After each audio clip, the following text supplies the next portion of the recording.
دوسرے سے حسد کرنے لگتا ہے، دشمنی کرنے لگتا ہے۔ آئیے میں آپ کو بتاؤں، یزید کا جو نسب تھا اس کو دور رکھیے، پہلے حسین کے نسب کو دیکھیے۔ حسین کون ہے؟ نواسۂ رسول ہیں۔ حسین کون ہے؟ فاطمہ کے جگر پارا ہیں۔ حسین کون ہے؟ علی حیدر کے لخت جگر ہیں۔ ان کے فرزند عزیز کا نام حسین ہے۔ حسین کے نسب کے بارے میں بعد میں سوچئے، پہلے میرے نبی کے نسب کو دیکھیے۔ نبی کا نسب، نبی کا وہ خاندان تھا۔ نبی فرماتے ہیں کہ اللہ تبارک و تعالیٰ نے پوری دنیا کے لوگوں کو دو حصوں میں بانٹ دیا۔ ان میں جو سب سے اچھے لوگ تھے اس میں مجھے رکھا، پھر اچھے لوگوں کی دو کوالٹی بنائی، ایک کو عربی بنایا، ایک کو عجمی بنایا۔ عربی میں مجھے رکھا، پھر عرب کے تمام خاندانوں میں جو سب سے بہتر خاندان تھا اس میں مجھے رکھا، پھر تمام خاندانوں میں جو سب سے بہترین قبیلہ تھا بنو ہاشم میں مجھے پیدا فرمایا۔ نبی ساری کائنات کے نسب سے اعلیٰ نسب رکھنے والے اور اسی نبی کے نواسے کا نام حسین۔ تو حضرات گرامی، حسین نے یزید سے نسب کی بنیاد پر جھگڑا نہیں کیا، اور نسب کی بنیاد پر جھگڑا ہو بھی تو کیسے؟ کیا یزید کی ماں فاطمہ جیسی ماں ہے؟ ارے حسین وہ ہے جس کی ماں کا نام فاطمہ ہے۔ کون فاطمہ؟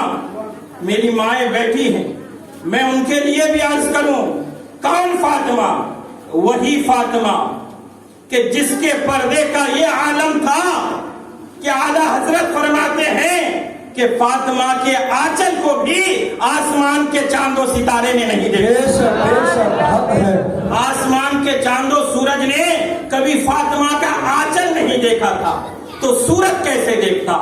حضرت فاطمہ کا جب انتقال کا وقت آیا، اپنے شوہر حضرت علی سے آپ نے عرض کیا ہے، میرے شوہر نامدار، میری یہ وصیت ہے، میری یہ خواہش ہے کہ جس فاطمہ کے آنچل کو آسمان کے چاند و سورج نے نہیں دیکھا ہے، میری یہ خواہش ہے کہ جب میرا جنازہ اٹھایا جائے تو دن کے اجالے میں نہیں، رات کے اندھیرے میں اٹھایا جائے، تاکہ مجھے کوئی اجنبی آدمی دیکھ نہ سکے، میرے جنازے کو بھی کوئی غیر دیکھے، مجھے یہ برداشت نہیں۔ حضرات گرامی، اتنا پردہ حضرت فاطمہ نے دنیا میں کیا تھا تو میدان محشر میں بھی اس کا جلوہ نظر آ رہا۔ یہ سبحان اللہ۔ مفسرین لکھتے ہیں کہ پل صراط نام تو سنے ہوں گے۔ پل صراط وہ ایک ایسا پل جو جہنم کے اوپر ہوگا، اور اس کے بارے میں لکھتے ہیں کہ پل صراط کا جو پل ہوگا وہ بال سے زیادہ باریک ہوگا۔ کتنا ہوگا؟ بال سر کے بال ہیں اس سے بھی زیادہ باریک ہوگا، اور تیز کتنا ہوگا؟ تلوار سے زیادہ تیز ہوگا، اور اس میں چلنے والوں کا یہ حال ہوگا کہ اگر گنہگار ہوگا تو پل سے گرے گا تو ڈائریکٹ جہنم پہنچ جائے، کیونکہ وہ پل جہنم کے اوپر واقع ہو، اور اسی میں کچھ نیکوکار ایسے ہوں گے کہ وہ پل کی مسافت کے بارے میں بتاؤں، عام طور سے ہمارے یہاں پل ہوتا ہے، گزرنے میں کتنا وقت لگتا ہے؟ 1 منٹ 2 منٹ، لیکن پل صراط کے بارے میں آتا ہے کہ وہ پل اتنا لمبا کہ ایک تیز گھوڑا دوڑتا جائے 500 سال تک دوڑے، جہاں وہ پہنچے گا اتنا لمبا وہ راستہ، وہ پل ہوگا، اتنا بڑا پل، اتنی بڑی مسافت۔ اس کے بارے میں مفسرین لکھتے ہیں کہ اس پل کے اوپر سے کچھ اللہ کے نیک بندے ایسے ہوں گے جو پلک جھپکتے پار کر جائیں گے، اس میں اللہ کے ولی ہوں گے، غوث پاک ہوں گے، خواجہ غریب نواز ہوں گے، قطب الدین بختیار کاکی ہوں گے۔ تو حضرات گرامی، میدان محشر ہوگا، سوا نیزے پر آسمان ہوگا، زمین تانبے کی ہوگی، پسینے کا یہ عالم ہوگا، کہ کسی کا پسینہ گھٹنے تک، کسی کا ٹکنوں تک، کسی کی کمر تک، کسی کی گردن تک، اور کوئی پسینے میں ڈبکیاں لے رہا ہوگا۔ ایسے عالم میں جب شدت کی گرمی ہوگی، ایسے عالم میں اللہ تبارک و تعالیٰ کی طرف سے فرشتے یہ ندا دیں گے کہ اے محشر کے لوگوں، اپنی اپنی نگاہوں کو، اپنے اپنے سروں کو جھکا لو، اس لیے کہ فاطمہ اپنے ساتھ 70,000 حوروں کو لے کر پل صراط سے گزر رہی ہے۔ سبحان اللہ، ماشاءاللہ۔ میدان محشر میں بھی پردے کا اہتمام ہوگا۔ فاطمہ کے لیے سارے مرد جو ہے اپنے سروں کو جھکا لیں گے، اپنی نگاہیں جھکا، تو وہی فاطمہ، اسی کے بیٹے کا نام حسین، اور حسین کے بابا کون ہیں؟ علی مرتضیٰ۔ علی، وہ علی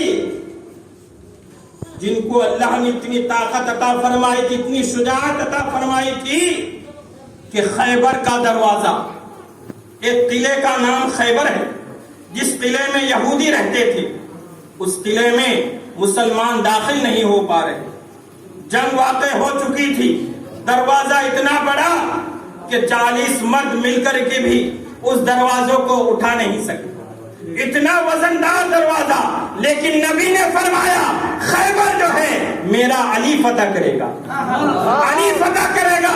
صبح ہوئی، لوگوں نے دیکھا کہ علی مرتضیٰ شیر خدا خیبر میں پہنچے ہیں، وہ دروازہ جو 40 مردوں سے نہیں اٹھ سکتا تھا، علی نے ایک ہاتھ سے اکھاڑ پھینکا ہے۔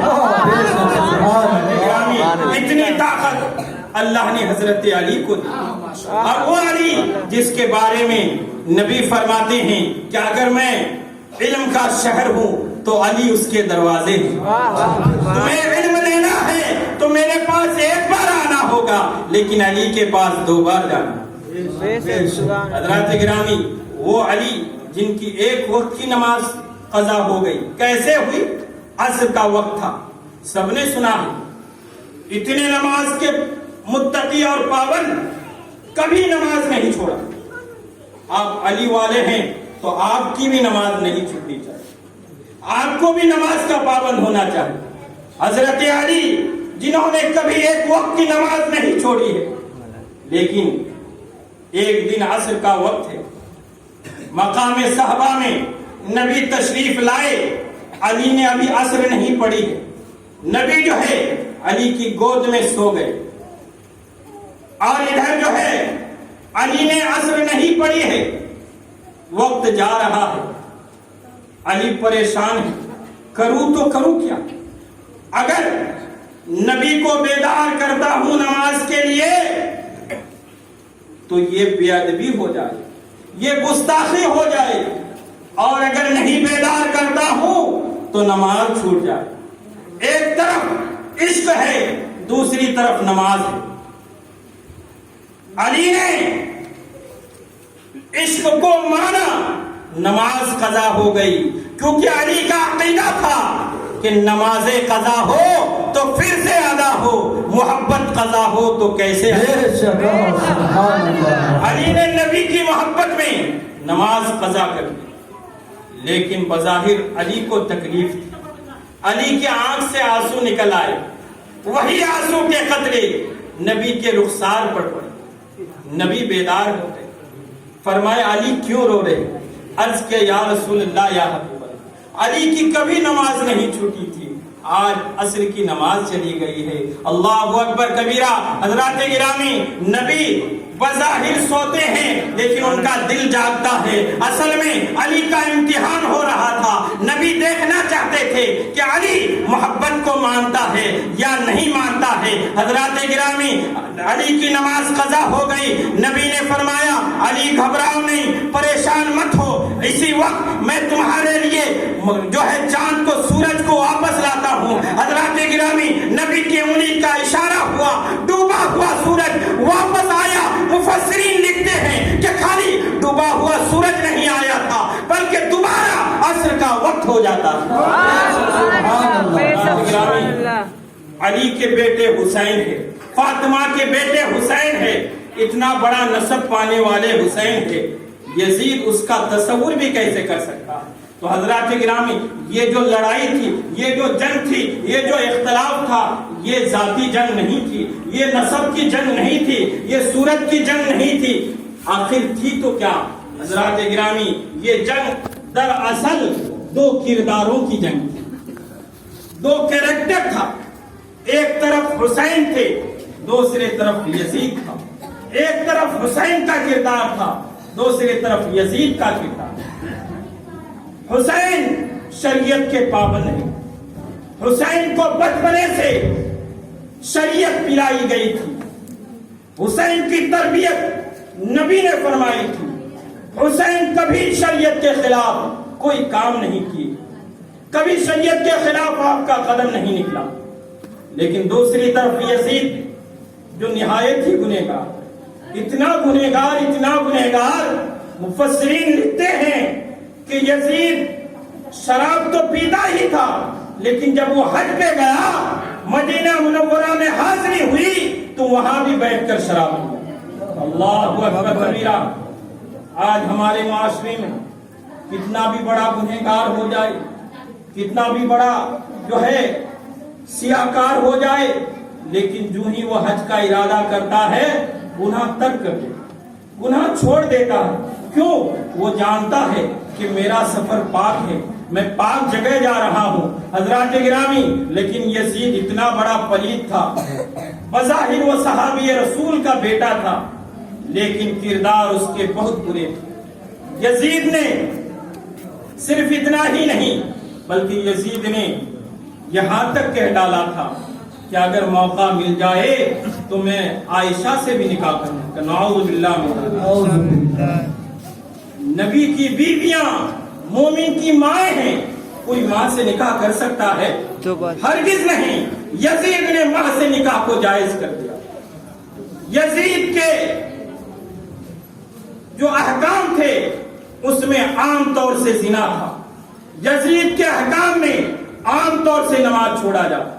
اس لیے حسین نے دیکھا کہ اگر میں آج یزید کے ہاتھ پر ہاتھ دیتا ہوں، یزید کی بیعت کر لیتا ہوں، تو دین کبھی باقی نہیں رہے، دین فنا ہو جائے گا۔ لوگ کہیں گے کہ یزید کے احکام درست تھے، یزید صحیح تھا، اسی لیے تو حسین نے ہاتھ دیا تھا۔ حضرات گرامی، حسین نے ہاتھ نہیں دی، گردن دے دا، گردن دے دیا لیکن ہاتھ نہیں دیا۔ کیوں؟ حسین جانتے تھے کہ ایک گردن دے کر کیا، ہزاروں گردنیں بھی دین کے نام پر اگر قربان کر دی جائے اور دین بچ جائے تو اس سے بہتر اور کوئی زندگی نہیں۔ شہید کہلاتے ہیں جو مرتے ہیں حق کے نام پر۔ اللہ اللہ، موت کو کس نے مسیحا کر دیا؟ حضرات گرامی، میں آپ کو مختصر میں واقعہ کربلا بتاؤں۔ آپ نے سنا ہے کہ کربلا کو جو واقعہ ہوا تھا بہت ہی خوریز تھا۔ ایک طرف جو ہے 72 تھے، دوسرے طرف 22,000۔ مفسرین لکھتے ہیں کہ ابن سعد جو 22,000 لشکر کا سپہ سالار تھا، اس نے جو ہے عمر بن سعد، جو ابن سعد کہا جاتا، ابن سعد نے ابن زیاد کو خط لکھا۔ کیا لکھا؟ کہ مجھے اور بھی لشکر چاہیے۔ ایک طرف 22,000، دوسرے طرف 72 ہے، صرف 72 اور 22,000 کا لشکر، کوئی مقابلہ ہے؟ کوئی مقابلہ نہیں، صرف 72 ہے، 22,000 دوسری طرف ہے۔ اس کے بعد بھی ابن سعد نے خط لکھا ابن زیاد کو کہ مجھے اور بھی لشکر چاہیے، تم اور لشکر بھیجو۔ ابن زیاد نے کہا کہ مذاق کر رہے ہو، ایک طرف 72 ہے، دوسری طرف 22,000 ہے، پھر بھی تمہیں لشکر چاہیے؟